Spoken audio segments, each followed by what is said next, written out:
할렐루야. 오늘도 바른신앙 온라인 세미나 시작하도록 하겠습니다. 오늘은 누가복음 14장 7절부터 14절 말씀이 되겠고 37번째 시간이 되겠습니다. 이번에 목차도 서론과 배경, 본론과 해석, 결론과 적용 순으로 이어가도록 하겠습니다. 먼저 이번 본문을 쭉 읽어보겠습니다.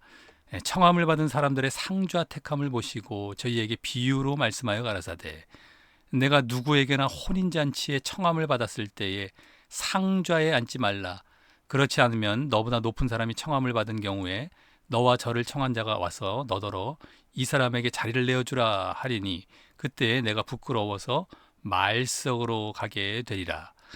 청함을 받았을 때 차라리 가서 말석에 앉으라.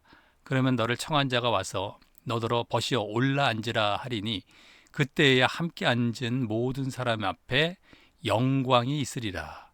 무릇 자기를 높이는 자는 낮아지고 자기를 낮추는 자는 높아지리라. 라는 비유 한 가지를 보게 되었죠. 낮은 자리에 말석에 먼저 앉아서 오히려 나중에 높아지라라는 그런 비유가 되겠고요. 또 자기를 청한 자에게 이르시되라고 또 하나의 비유가 시작이 됩니다. 자기를 초청한 자. 아까는 청함 받은 사람들, 초청을 받은 사람들에게 해당하는 비유였다면 이번엔 자기를 청한 자, 초청한 자에게 해당하는 비유가 되겠는데요. 내가 점심이나 저녁이나 베풀거든 이 초청한 자가요. 벗이나 형제나 친척이나 부한 이웃을 청하지 말라. 벗, 형제, 친척, 부한 이웃. 두렵건대 그 사람들이 너를 도로 청하여 내게 가품이 될까 하라. 너를 도로 초청해서 너에게 그 모든 것을 갚아버릴까. 그걸 두려워하라라는 것이죠. 잔치를 배설하거든 차라리 가난한 자들과 병신들과 저는 자들과 소경들을 청하라. 아까도 대상이 네 대상이었죠. 벗, 형제, 친척, 부한, 이웃. 이번에는 네 대상입니다. 가난한 자들, 병신들, 저는 자들, 소경들. 자, 이런 자들을 초청하라라는 것이고요. 그리하면 저희가 갚을 것이 없다라는 거예요. 갚을 것이 없는 거로 내게 복이 되리니 이는 의인들의 부활 시에 내가 갚음을 받겠음이니라 하시더라.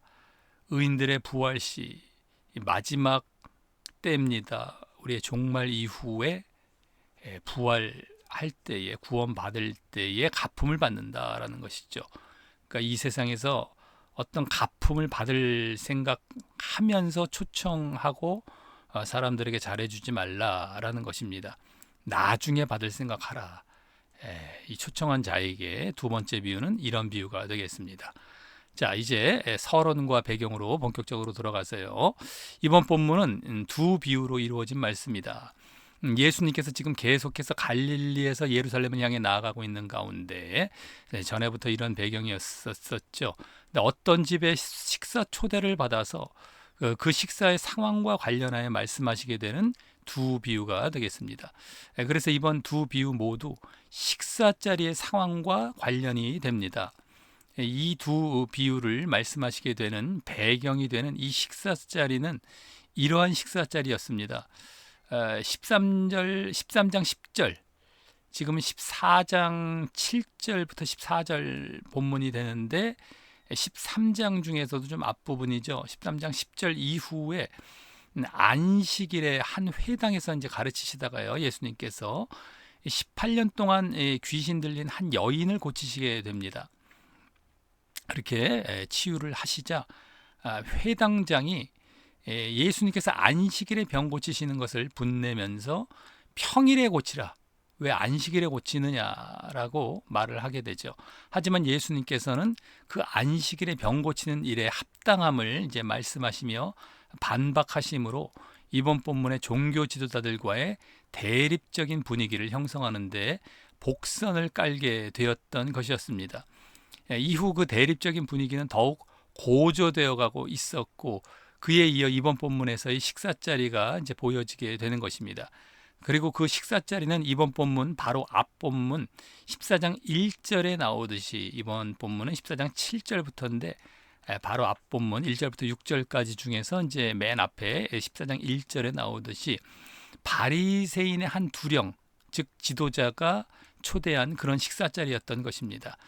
그리고 그 시간은 거기에 보이듯이 안식일이었었습니다. 14장 1절에 나오게 되는데 안식일이었습니다. 이는 아까 13장 10절에서 예수님께서 안식일을 맞으셨던 것이 계속 이어지고 있었던 것으로 볼 수가 있겠습니다.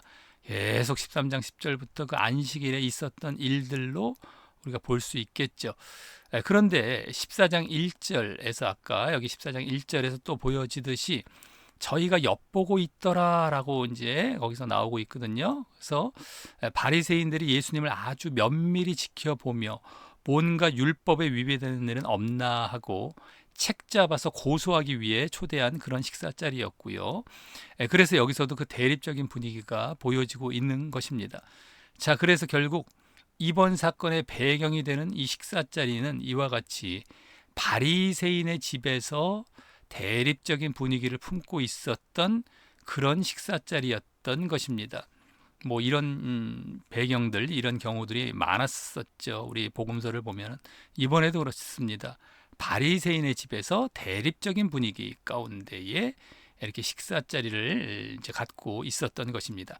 그런데 마침 이번 본문 바로 앞 14장 1절부터 6절까지 해서 아까 이번 본문 바로 앞 본문이라고 말씀드렸죠. 거기에서는 예수님께서 고창병 든 한 사람을 또 안식일에 이렇게 또 고쳐 주시며 그들에게 다시 또 반박의 말씀을 또 하십니다. 그들의 이제 마음을 다 아시고 반박의 말씀을 하심으로 이 대립적인 분위기가 이제 본격적으로 터뜨려지게 되는 것을 보게 되는 것입니다.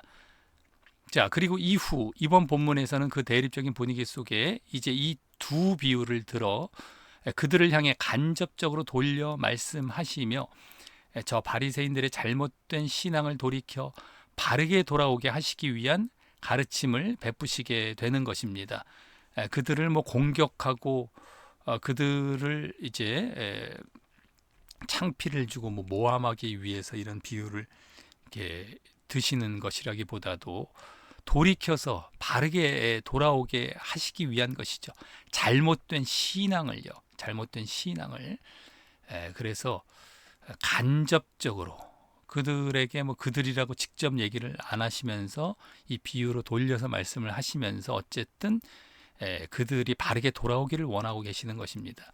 항상 찔림을 받을 때에 우리도 강단에서 어떤 찔림을 받을 때에는 그것을 나를 공격한다라고 생각하지 마시고 사랑의 채찍이고 사랑의 기회다. 이거 나를 바르게 돌이키게 하려는 그런 식으로 받아들여야 되고요. 또 하나님께서 이렇게 기회를 주시는 것이다라고 생각하시면서 겸허히 이걸 받아들이면서 나를 돌아보시면서 고칠 것이 있으면 고치는 자리로 나아가는 그런 자세가 필요한 것이죠. 자, 그러기에 이번 두 비유의 말씀은 모두 그냥 어떤 도덕 윤리적인 차원이나 인간의 기본 도리 차원에서 말씀하시는 비유가 아니라요. 바로 그와 같은 신앙의 근본과 관련하여 말씀하시는 비유인 것입니다.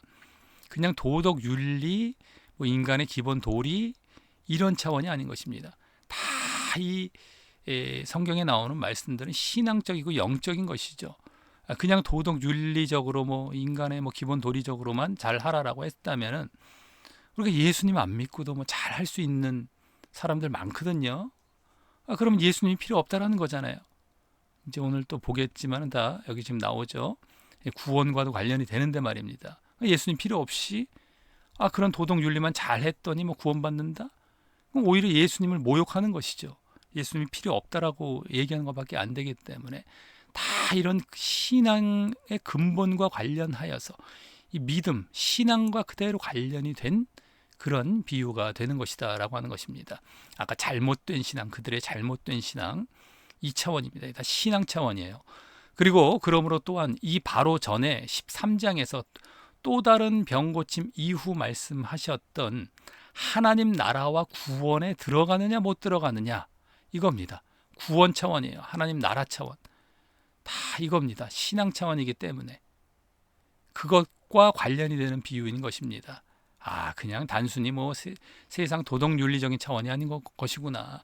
행여나 뭐 도덕 윤리가 있다 할지라도 신앙 안에서의 믿음과 결부된 도덕 윤리라면 또 모를까요? 근데 그건 필수가 되죠. 그런 거로 하면 모를까 세상적인 것 정도로 끝나는, 세상과 별다를 것이 없는 도덕 윤리가 아니다라고 하는 것입니다. 어쨌든 이와 같이 신앙 차원이고, 그래서 구원과 연결이 되고 있는 그러한 비유가 되겠다라고 하는 것입니다. 그래서 이번에 또 보여지는 행함은 필수인 것이고 말입니다. 이 행함이 필수다라고 했을 때 이 필수다라는 의미가 무엇이었습니까? 구원과 관련이 되기 때문에 필수다라고 하는 것입니다. 구원.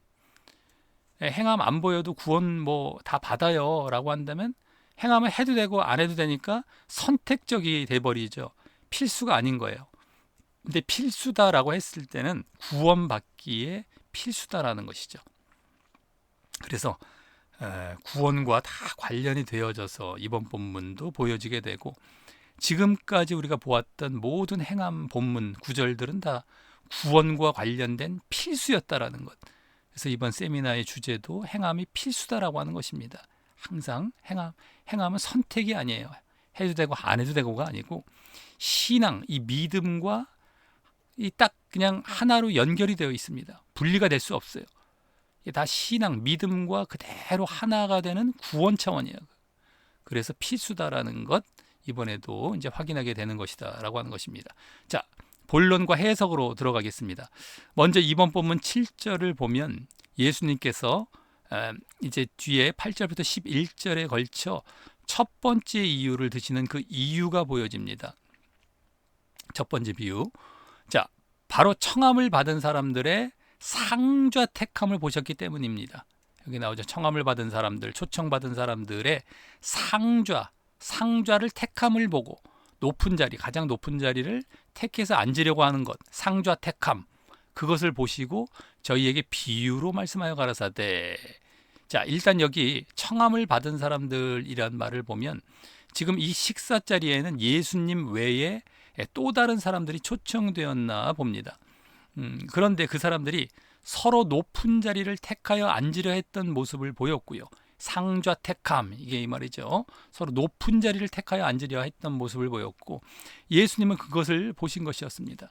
특히 지금 예수님이 분명 가장 중요한 손님으로 초청받았을 텐데도 예수님도 무시하고 그렇게 서로 가장 높은 최고의 자리에 앉으려고 하는 것이 당연하고, 오히려 그것을 서로 자랑으로 삼는 이러한 습관과 분위기가 있어서 아무렇지 않게 그렇게 한 것 같습니다.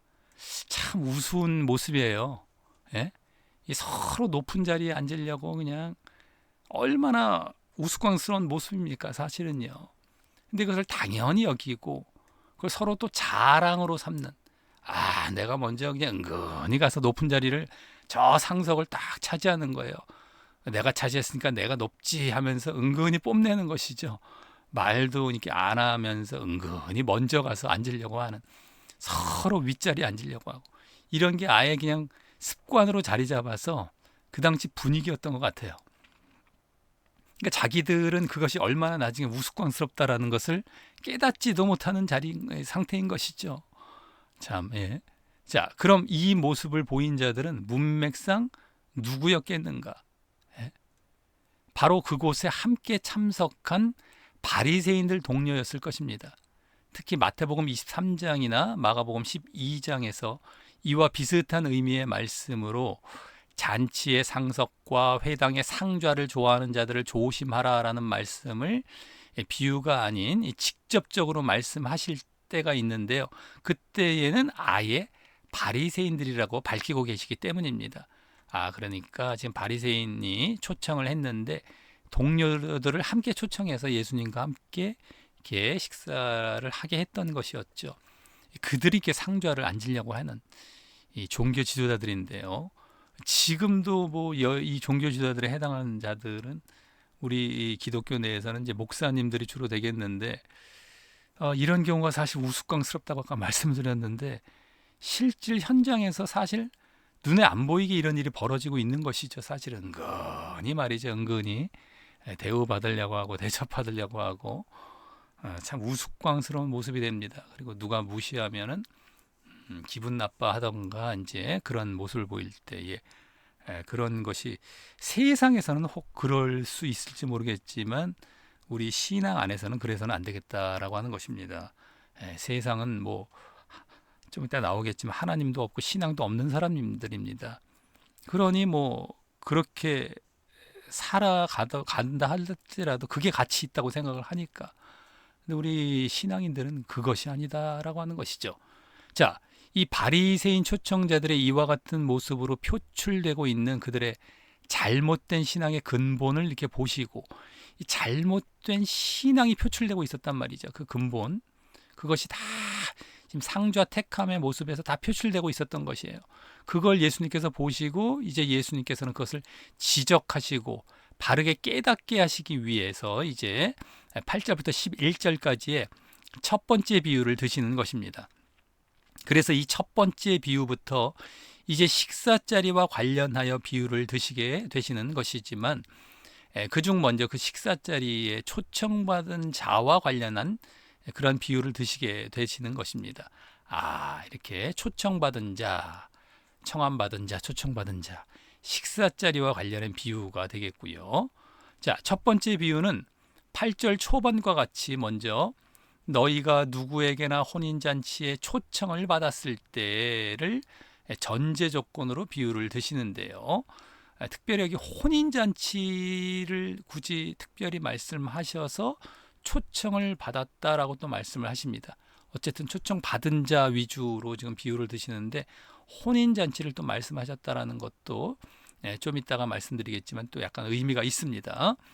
자, 근데 그 내용, 비유의 내용은 뭡니까? 8절과 9절의 부분과 그와 반대되는 10절의 부분으로 둘로 크게 나누어 볼 수 있습니다. 두 부분으로. 8절과 9절은 이제 상좌에 앉지 말라. 먼저 8절과 9절에서는 초청받았을 때에 상좌에 앉지 말라라고 하고요. 10절은 말석에 앉으라 뭐 이렇게 말씀하시는 반대되는 차원의 두 부분으로 이제 나누어지는데 어쨌든 먼저는 상좌에 앉지 말라라고 하십니다. 그리고 그렇지 않으면 너보다 더 높은 사람이 초청을 받을 경우에 너와 그 사람을 초청한 자가 와서 너더러 초청한 주인이 너더러 이 사람에게 자리를 내어주라라고 할 텐데 그때 내가 부끄러워 말석으로 가게 될 것이라고 그 이유를 덧붙여 말씀하십니다. 여기 나왔죠. 이제 청함을 받을 때 상좌에 앉지 말라. 그러지 않으면 너보다 높은 사람이 청함을 받은 경우에 너와 저를 청한 자가 와서 너더러 이 사람에게 자리를 내어주라 하리니 그때에 부끄러워 말석으로 가게 되리라. 그러니까 너만 초청받은 게 아니라 너보다 높은 사람이 초청받았는데 너 저 오히려 높은 자리에 앉으려다가 말석으로 가게 돼서 창피를 당한다라는 것인데요. 자, 이는 지금 이 식사 자리에서 바리새인들이 보인 모습을 빗대어 말씀하신 것이 보여서요. 아마 바리새인들이 눈치를 챘을 말씀입니다. 자기들을 두고 하는 말이구나라고 이제 눈치를 챘을 말씀이죠. 자, 그래서 여기서의 상좌는 혼인잔치에 초대된 모든 사람들의 시선을 끌게 되고 그러므로 다른 사람들의 부러움을 사며 영광을 받는 자리였을 것입니다. 은근히 저 위에 자리에 딱 가서 앉으면은 다 보여지면서 은근히 높임 받고 영광 받는 자리였을 것입니다. 하지만 그곳에 그와 같이 당연하다는 듯이 앉아 있는데 주인이 자신보다 더 높은 사람을 초청한 그런 상태라서 그 사람이 도착하여서 마침 그 주인에 의해 그 자리를 내어달라고 요구를 받고 그래서 그 자리를 내어주어야 하는 이제 상황이 생기는 것을 말씀하신 것입니다. 당시 혼인잔치는 좌석의 구분 또한 명확했던 그런 잔치였기 때문입니다. 그렇게 높은 자리, 이런 이제 상석에 앉혀야 되는 높은 사람은 그러한 이제 구분들이 있었던 잔치였던 것이죠. 당시에는요, 혼인잔치가. 그래서 그때는 너희들이 얼마나 부끄러워질 것이고 그러기에 이번에는 아예 말석, 즉 가장 낮은 자리, 끝자리로 숨듯이 도망쳐 가서 앉게 되지 않겠냐라는 것입니다. 참 우스꽝스러운 모습인데 이 당시에는 이런 모습들이 흔히 있었던 모습이었던 것입니다. 자, 그러기에 이 첫 번째 비유의 이 앞부분 말씀, 상석에 앉지 말라라고 했던 그 말씀은 자신이 항상 높다고 생각하고 대접을 받아야 한다고 생각하고 있는 교만한 마음의 상태, 교만한 마음의 상태에 의해서 그것이 주인이나 사람들 앞에 인정받지 못하고 이루어지지 않았을 때에 얼마나 부끄럽고 창피한 상태가 되겠느냐라는 것을 말씀하고 계신 것입니다. 그리고 오히려 그 모습은 결국 가장 낮은 자리로 자기 스스로 내려가서 수치와 수모를 당해야 하는 모습이 된다라고 하는 것입니다. 자기 스스로 내려가야 돼요. 자기 스스로. 수치와 수모를 당합니다. 지금도 은근히 왜 기싸움 한다라고도 하고요. 내가 저 사람보다 유명하지, 좀 높지 하면서 더 대우받으려고 하는 거 우리 뭐 목회자들 가운데 없겠습니까? 그래갖고 은근히 내가 여기 안 앉으면 좀 섭섭해지고 그런 거 하지 말아야 되겠다라고 하는 것입니다. 자기가 뭐 조금 높은 것처럼 보여도 그런 것을 추구하고 할 필요가 무엇이 있겠습니까? 우리 신앙인들은 그것이 아니다라고 하는 것 우리도 잘 이제 배워 나가야 할 텐데요. 우스꽝스러운 모습인데 실제 현장에서는 안 그렇다니까요. 자기가 무시당하면 되게 싫어합니다. 섭섭해하고 불쾌하고 막 이렇게 되는데요. 그러지 말고 항상 이제 낮은 자리에 앉을 필요가 있다라고 하는 것인데 이제 계속 보도록 하겠습니다. 자, 이어 10절에서는 이와 반대. 아까는 상석에 앉지 말라라고 했던 것처럼 반대로 뭐라고 하십니까? 초청받았을 때 차라리 가서 말석에 앉으라라고 하십니다. 그리고 계속 이어서 그러면 너를 초청한 자가 와서 너더러 벗이어 올라 앉으라라고 할 것이고 그때 함께 앉은 모든 사람 앞에 영광이 있을 것이다라고 이번에도 그 이유까지 이제 덧붙여 말씀을 하셨습니다. 여기 쭉 나왔죠.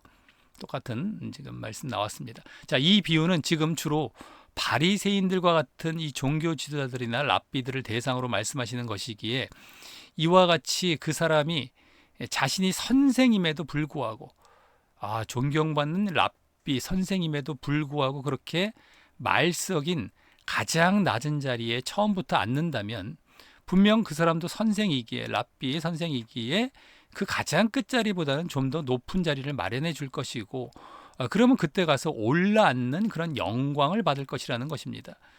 그러기에 이 첫 번째 비유의 이 뒷부분 말씀 지금 말석에 앉으라 그러면 올라앉을 것이다 했던 이 뒷부분 말씀은 자신이 혹 높은 위치에 있을 수 있는 사람이든 그렇지 않든 간에 항상 자신을 낮추면 오히려 자신을 뭐 주인이나 사람들이 높여주게 될 것이다라는 것입니다. 낮추라는 거예요. 항상 낮추면 높아지는 그런 결과를 얻게 될 것이다라는 것이죠. 그리고 그때 비록 최고의 자리 상좌까지 이제 올라앉는 것은 아닐지라도 주인과 사람들 앞에 그 최고의 상좌에 앉은 사람 못지않는 그러한 영광을 부여받게 될 것이라는 것입니다. 최고의 상좌는 아니래도 어쨌든 올라간다라는 것, 그러면서 영광을 받는다라는 것, 이것을 지금 말씀하고 계신 것이죠.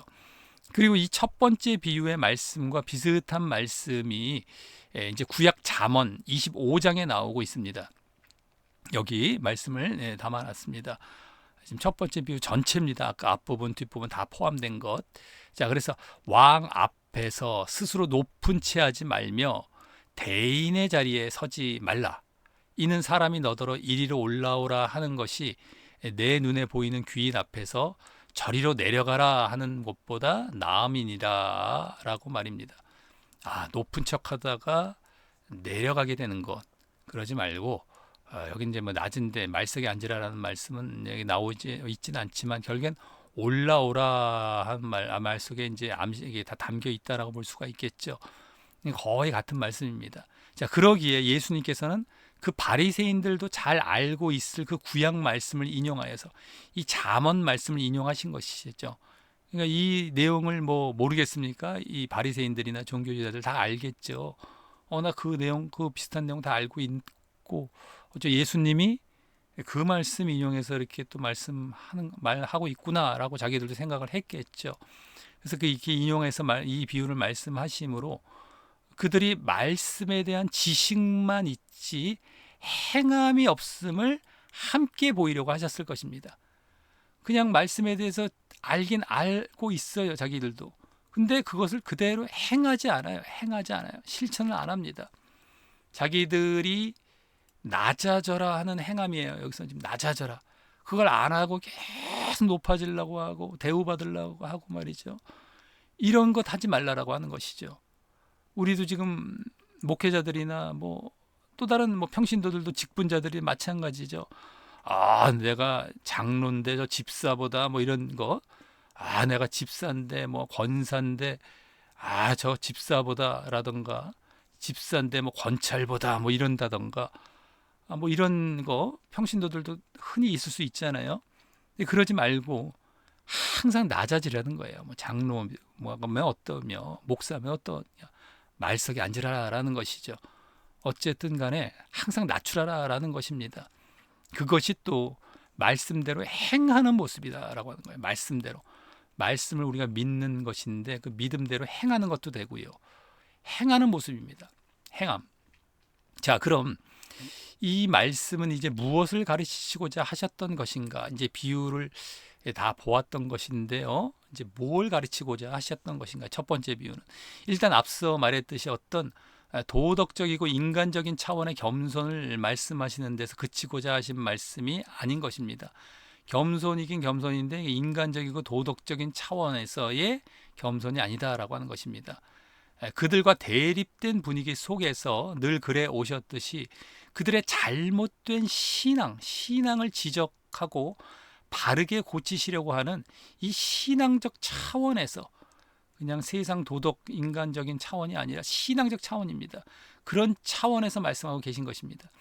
그리고 그러기에 지금 계속되는 문맥의 흐름도 그렇듯이 하나님 나라와 구원에 들어가느냐 못 들어가느냐와 연결된 비유를 말씀하신 것입니다.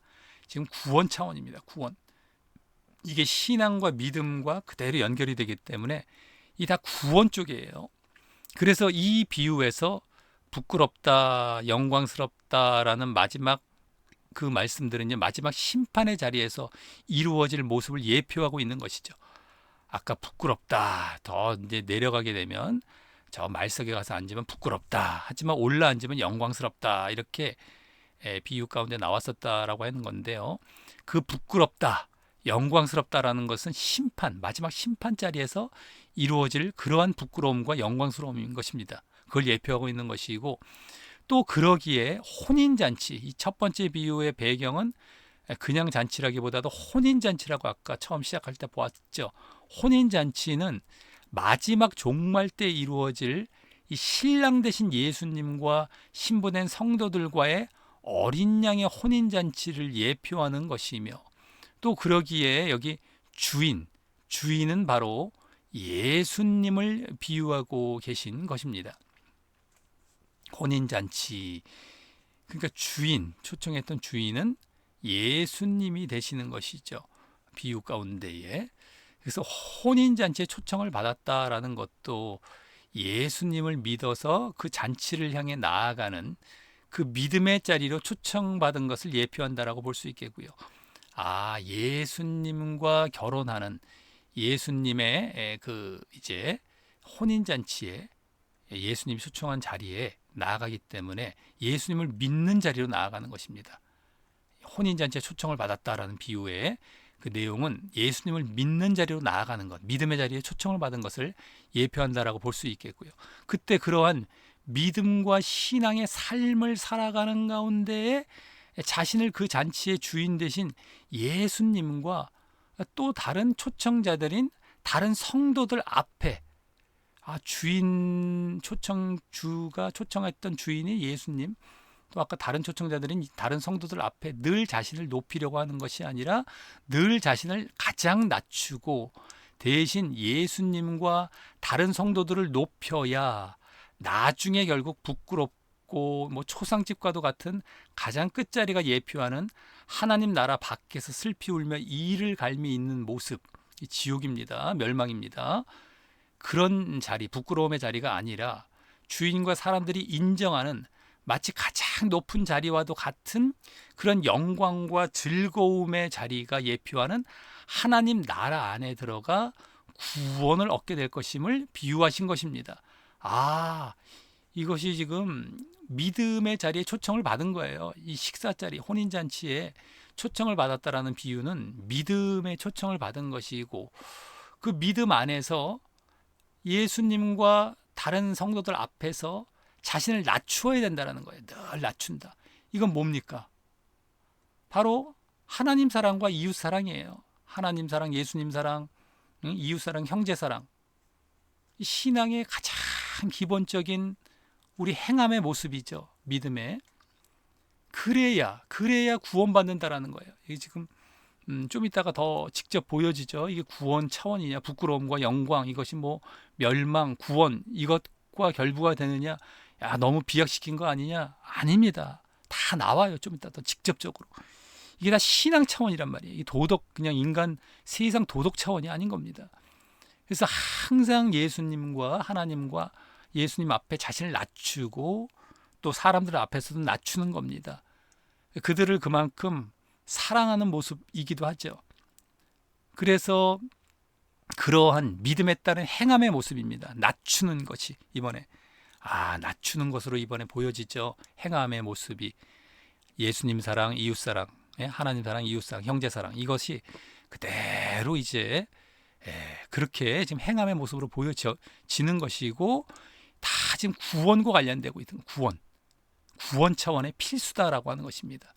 그리고 그러기에 지금 그 상좌에 앉으려고 하는 바리새인들이 아직 혼인잔치에 초청을 받아 들어온 것도 아니지만요, 바리새인들은 지금 혼인잔치에 초청을 받아 들어온 거 뭡니까? 믿음의 자리에 들어와야 되는데 예수님을 믿는 자리에 들어오지 않았잖아요.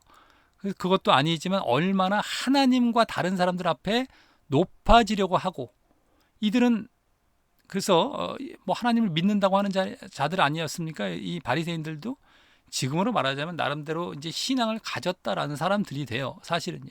예수님은 이제 안 믿긴 했지만요. 자, 그래서 또 그것이 지금도 그들의 하나님을 믿는다고 하지만 잘못된 신앙 가운데 있을 뿐더러, 예수님은 안 믿어도 하나님을 믿는다고 했지만 그것조차도 잘못된 신앙이고요. 그래서 이제 예수님을 잘 믿으려 하지도 않겠지만, 혹 예수님을 믿는다 할지라도, 예수님을 믿는 자리로 들어온다 할지라도 얼마나 잘못된 길로 갈 수 있는지를 지적하고 계신 것입니다.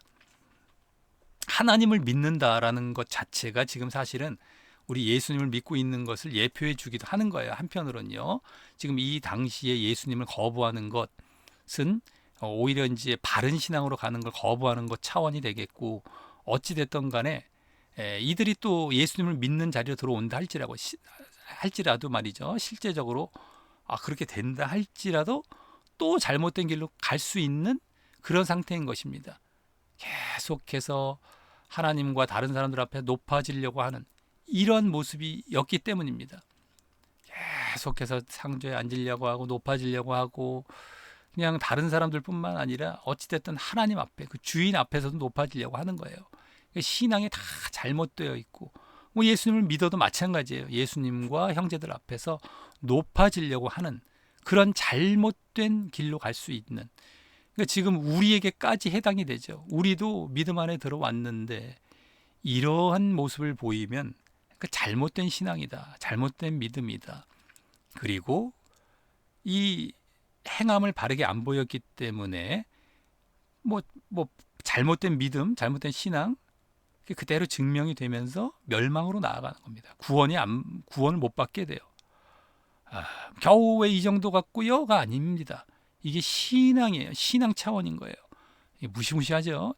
다 이와 같습니다. 영적인 말씀들이에요. 예수님 말씀들은 그냥 대충 뭐 도덕윤리 뭐 얘기하고 말씀하시고 구원은 끝났고, 이게 아니라 이게 다 신앙입니다. 신앙이에요. 다 영적인 것이고 잘 보셔야 됩니다. 그래서 필수라는 것이고, 행함이 필수다라는 거예요. 선택적인 것이 아닙니다. 자, 그래서 11절, 다음 11절에서는 이 비유의 결론, 이 첫 번째 비유의 결론으로 이렇게 말씀하십니다. 무릇 자기를 높이는 자는 낮아지고 자기를 낮추는 자는 높아지리라. 이 말씀도 도덕적 차원에서, 세상 도덕적 차원에서 말씀하시는 것이 아닙니다.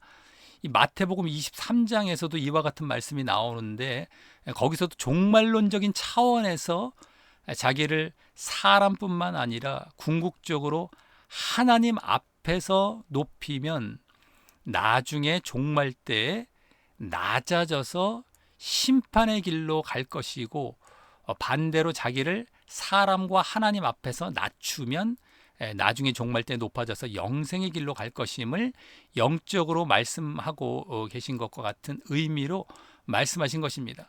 마태복음 23장에서도 그랬단 말이죠. 하나님과 사람 앞에서 높이느냐 낮추느냐에 따라서 심판이냐 영생이냐로 갈리는 이런 영적인 말씀을 하셨어요. 영적으로. 그때도 그냥 세상 도덕적인 말씀이 아닙니다. 이번에도 마찬가지인 겁니다. 결국 이 말씀은 종말론적인 반전을 말씀하시는 것입니다.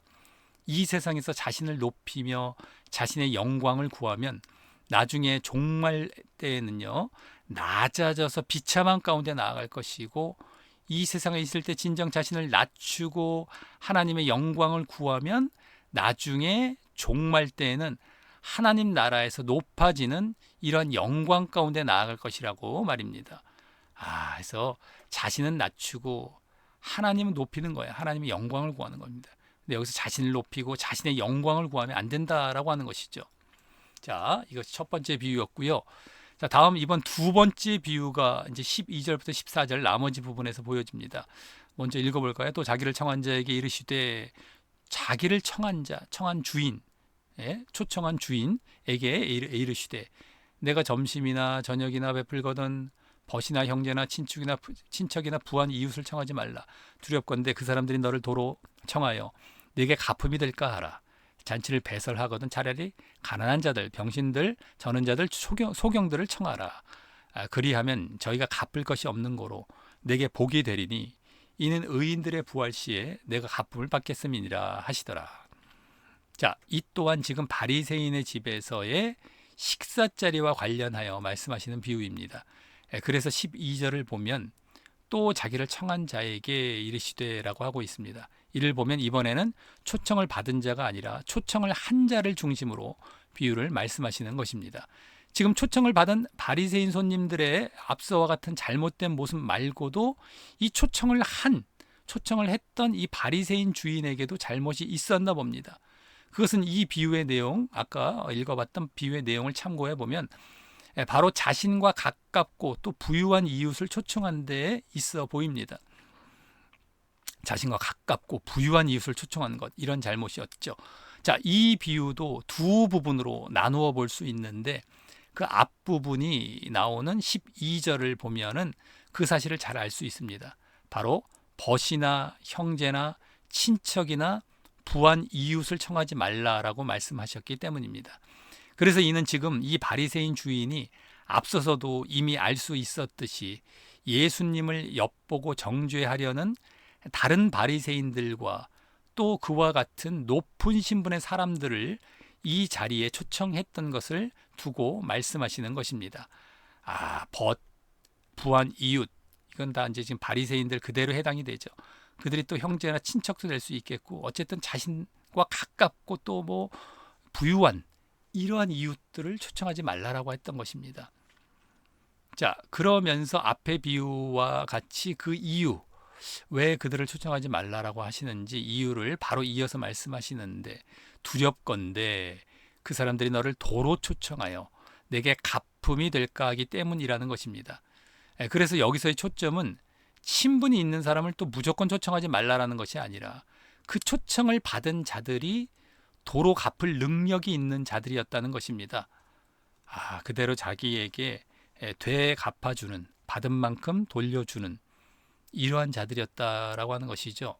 그래서 지금 예수님은 이 바리새인 주인이 다시 자신에게 돌아올 이익을 고려하여 이 자리에 거기에 맞는 사람들을 선택해서 초청했다라는 것을 모두 아시고 이와 같이 말씀하신 것입니다. 초청을 하는데 그냥 순수하게 대접하는 것이 아니라 나중에 이렇게 해서 받을 거 생각하고 이제 초청하는 것이죠. 뭐 우리나라의 뭐 결혼 문화, 장례 문화 그런 것들이 그런 문화가 아예 깔려 있죠. 받을 거 생각하고. 근데 그런 것들도 좀 우리가 바뀌어질 필요가 있을 것입니다. 에, 그냥 베풀 때 베풀고 끝나고, 에? 그렇게 해야죠. 예? 서로 간에 그냥. 근데 이제 보통은 그게 아닌 이제 관례가 되어 있는데, 어찌 됐든 간에 도로 갚을 능력, 이렇게 순수하지 못하게 대접을 한다라는 거예요. 대접을 한다라고 사람을 초청해 놓고 은근히 나중에 돌려받을 생각을 하는 것, 이것을 하지 말라라고 하시는 것이죠. 그래서 이어 13절과 14절에서는 이번에는 도로 갚을 능력이 없는 자에 대해서 앞서와 같이 네 신분의 사람들을 말씀하시며, 그들을 차라리 잔치에 초청하라라고 말씀하십니다. 바로 가난한 자들, 병신들, 저는 자들, 소경들입니다. 이들은 갚을 능력이 없을 뿐만 아니라 아마 이 바리새인 주인과는 상당히 먼 사람이었을 것입니다. 이 돈을 탐하기도 하고, 뭐 이렇게 좀 장애인들이나 이렇게 부정하다라고 저는 자들, 이 소경들, 부정한 자라고 해서 이제 멀리했을 그런 사람들일 텐데, 이렇게 갚을 능력도 없는 데다가 먼 사람이었을 것입니다. 자, 그리고 이번에도 그 이유에 대해서 14절에서 말씀하십니다. 먼저 그리하면 저희가 갚을 것이 없는 거로 내게 복이 될 것이기 때문이라고 하시면서, 또 그 복이 되는 이유를 이는 의인들의 부활 시에 내가 갚음을 받을 것이기 때문이라고 하시는 것입니다. 저 여기서 이제 드디어 이번 비유의 말씀들이 앞에서의 문맥의 흐름과 같이, 이번 본문 앞에서부터의 문맥의 흐름과 같이 종말론적이고 또 하나님 나라와 최종적인 구원과 관련이 된다는 것이 분명히 보여집니다. 하나님 나라, 구원, 이것과 종말론적이고요. 그래서 이는, 왜냐하면 아까 여기 나왔죠. 의인들의 부활시, 의인들의 부활시, 이건 나중에 종말 때 이루어질 구원받는 모습이죠. 의인들의 부활. 자, 이게 분명히 여기서 보여집니다. 그래서 이는 갚을 것이 없는 자들에게 행한 것에 대한 갚음과 보상은 나중에 마지막 구원 시에 이루어지게 될 것이고요. 그것이 진정한 복이 된다라는 것인데, 그럼 이 말씀은 그냥 말 그대로 단순히 지금 보상받는 것보다 나중에 보상받는 것이 좀 더 크고 좋다라는 의미로 말씀하신 것일까요? 그것이 아닙니다. 네, 이는 구원을 받는 것이 복된 것이고, 그때 보상까지 받을 것이다라는 것이죠. 나중에 보상받는 것이 좀 더 지금보다 낫다라는 것이 아니고, 그때 구원을 받는다는 거예요. 아예 구원을 받고 또 보상까지도 받을 것이다. 이 내가 갚음을 받을 것이다. 이 구원으로 나아간다라는 거예요. 이게 중요한 것이죠. 이렇게 했을 때에 구원을 받고, 그때 이제 뭐 보상도 함께 또 받게 되겠죠. 이 부활 자체가 일단 보상이고요. 구원 자체가 그겁니다. 그러기에 이는 구원을 받느냐 못 받느냐를 말씀하고 계시는 것입니다. 구원이에요, 구원. 그럼 왜 그 두 모습으로 그러한 구원까지 결정될 정도로 차이가 나는 것이겠습니까? 이는 지금 별거 아닌 모습이 아닌 것입니다. 왜냐하면 그 사람의 신앙의 근본이 보이기 때문인 것입니다. 즉 전자의 경우는 이 세상과 이 땅의 보상과 영광과 축복을 위해서 신앙생활을 한 것이고요. 이 세상과 이 땅에서의 보상, 영광, 축복, 아까 영광 받으려고 했던 상석에 앉아서 이런 것도 좀 보여지죠. 비슷하게 보여지는데 어쨌든 이 땅에서의 보상이에요. 이 땅, 이 세상. 이 땅 바라보면서 신앙생활을 했다라는 것이고요. 후자의 경우는 이 세상과 이 땅이 아닌 막 가난한 자들 초청하고 소경들 초청하고 이렇게 갚을 것이 없는 자들을 초청하여 했다라는 것은 이 세상과 이 땅이 아닌 하나님 나라와 하나님 앞에서의 그 신앙생활을 한 것임을 보여주고 있기 때문인 것입니다. 그때 갚음 받을 것, 또 하나님을 의식해서 하나님 뜻대로 그렇게 했다라는 것, 그것이 보여지는 거예요. 그 신앙생활, 신앙이 보여지는 겁니다. 이 세상과 이 땅에 초점을 두고 여기를 목적해서 신앙생활한 것이 아니라 하나님 나라와 그 하나님을 바라보면서 신앙생활했다라는 것이 이 모습에서 그대로 보여지기 때문인 것입니다. 이 믿음이 보여지는 거예요. 한마디로 그 사람의 믿음이 제대로 된 믿음. 그래서 눈에 보이는 것을 쫓아가기보다 하나님의 뜻을 생각하여 이 가난한 자들을 돌보며 특히 눈에 보이지 않는 하나님과 그 나라를 쫓아가려고 한 것이 드러나기 때문인 것입니다. 하나님의 뜻을 쫓아가고 하나님을 이제 쫓아가고 하나님 나라를 쫓아가려고 했던 것들, 거기를 의식하면서 제대로 된 바른 신앙생활을 하고 있었던 겁니다. 우리의 신앙생활, 우리의 신앙의 모습은 그래야 되는 것이거든요. 그렇지 않고 이 세상과 이 땅, 눈에 보이는 것, 물질적인 것, 육신적인 것 쫓아가면 잘못된 신앙인 것입니다. 근데 이런 속에서, 이 초청했던 모습 속에서 그대로 그 신앙이 보여졌던 것입니다. 그래서 구원이냐 아니냐가 되는 것이죠. 자, 그리고 또 그러한 진정 하나님을 바라보고 진정 주인으로 고백하는 그런 모습에서 사람에게도 그 외모가 아닌 영혼을 바라보기에 초대한 주인과 초대받은 사람들 간에는 차별이 존재할 수 없고, 그러기에 세상적으로는 자기와 신분상에서 차이가 난다고 생각하는 자들이 없이 모두 대등하고 동등한 입장에서 접촉하고 교제하는 것으로 그 열매 또한 보여지고 있기 때문인 것입니다. 영혼을 바라봅니다. 하나님을 바라보고 하나님을 주인으로 고백하는 가운데에 영적이고, 그래서 사람도 영혼을 바라봅니다. 그러니까 차별하지 않아요. 차별이 없습니다. 그러니까 모두 동등해요. 대등해요. 그런 차원에서 접촉하고 교제를 하죠. 아까 가난한 자들, 장애인들, 이런 사람들이 자기와 차이가 없다라고 생각하는 거예요. 이게 열매, 행함으로 그대로 보여집니다. 이 열매라는 건 행함이죠. 믿음에 따른 행함이 그대로 보여지고 있는 거예요. 제대로 된 믿음에 따른 행함이. 그래서 구원 차원이었던 겁니다. 자, 이는 지난 12장에서 어리석은 부자의 비유를 볼 때 알았던, 어리석은 부자의 비유 얼마 전에 봤었죠.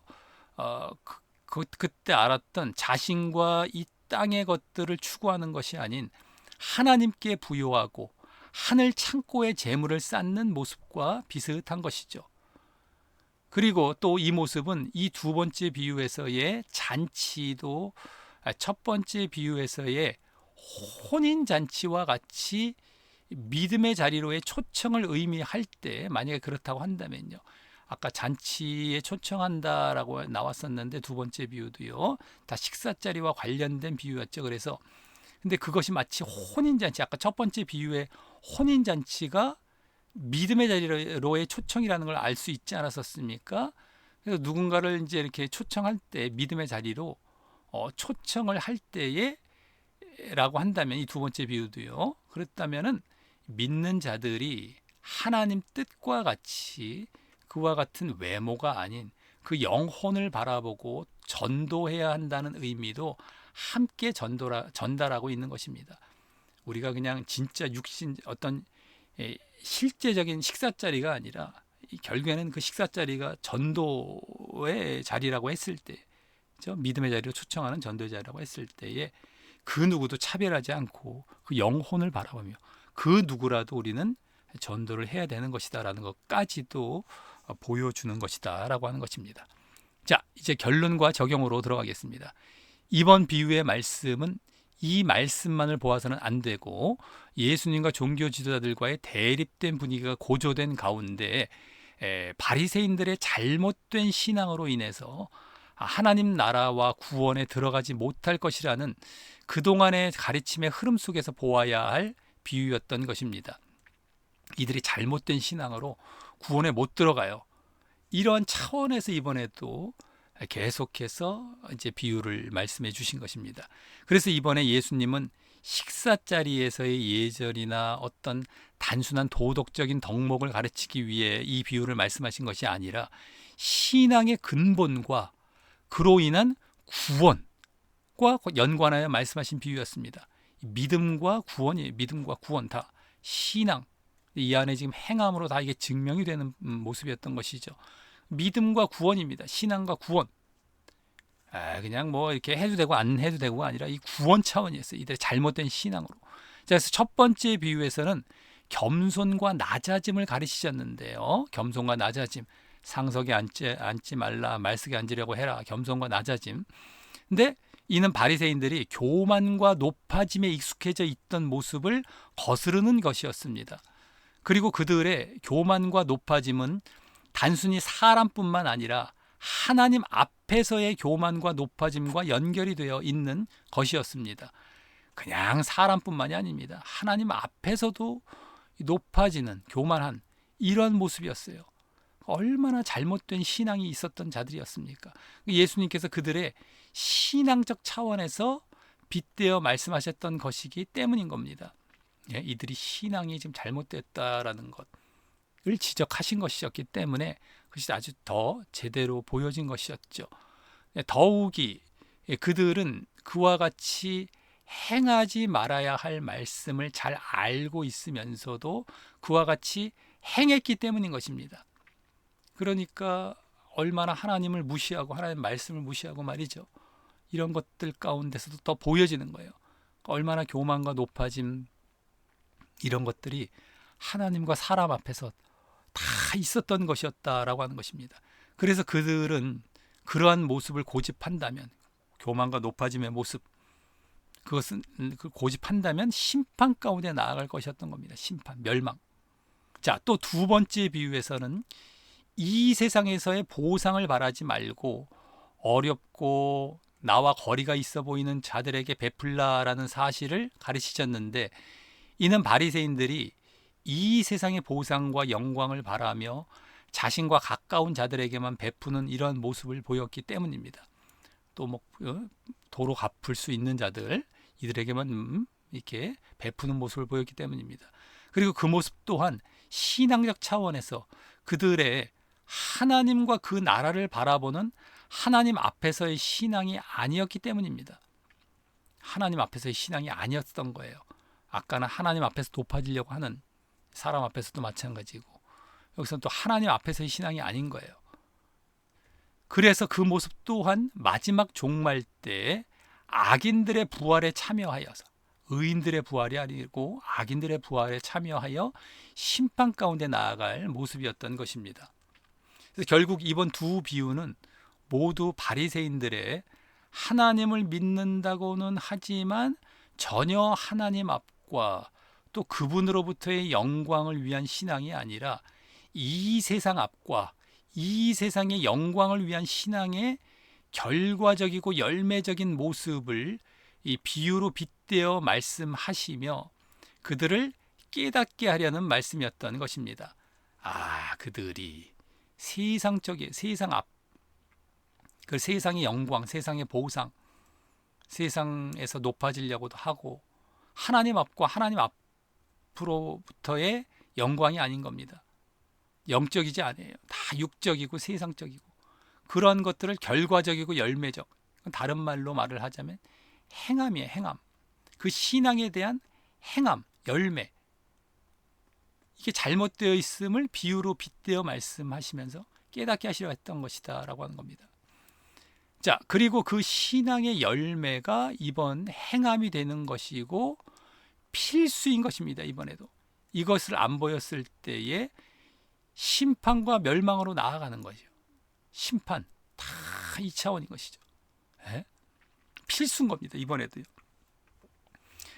그래서 우리가 낮아지는 것, 그리고 보상을 받으려고 하지 않는 것, 하나님 앞에서 그러한 모습을 우리가 이번에는 믿음에 따른 행함으로 우리가 이제 우리가 받아들여야 되고요.